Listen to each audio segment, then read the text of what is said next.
Bu pidənin xəmirinin möhtəşəmliyini, tərkibinin sadəliyini və forma verməsinin bu qədər asan olmasını çox bəyənəcəksiniz.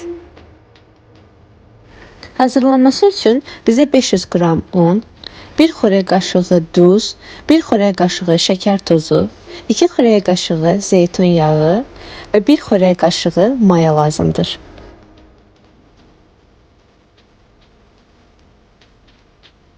Ardından tərkibin üzərinə iluq su əlavə edib yaxşıca qarışdırın.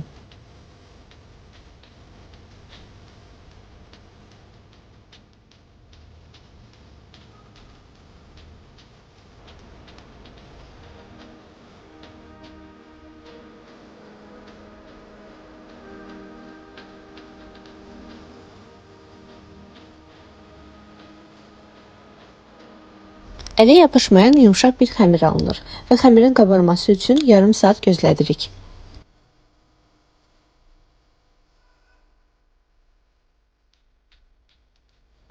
Xəmirimiz çox gözəl qabardı. İndi isə keçək pidəyə forma verməsinə.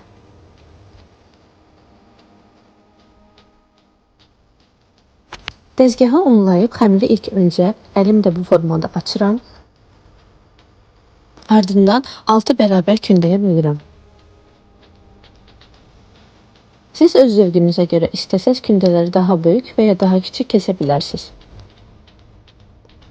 Oxluq köməkliyi ilə bu formada xəmirləri açıram.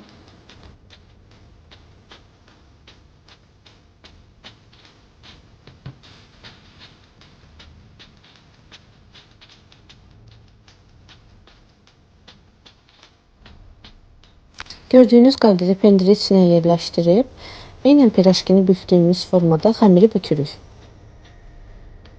Pidəyə forma vermək üçün digər üsulu dəfələrlə yoxlamışam. Mənim üçün bu üsul daha rahatdır, çünki daha tez başa gəlir və istədiyimiz formada səliqəli alınır. Gördüyünüz qaydada pidəyə forma verirəm. Mən kənarlarını biraz qalın saxladım, çünki kənarlarına yeməyi daha çox sevirəm. Siz əgər sevmirsinizsə, kənarlarını daha incə saxlaya bilərsiniz.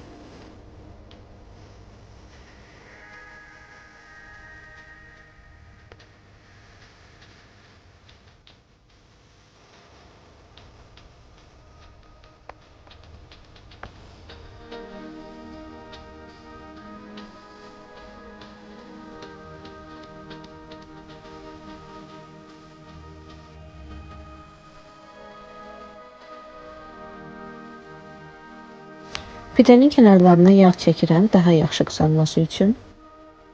250 dərəcəli sobada 15 dəqiqə bişirirəm. Hazırlayıcı olan hər kəsə indidən nuş olsun deyirəm və izlədiyiniz üçün təşəkkür edirəm. Sağ olun.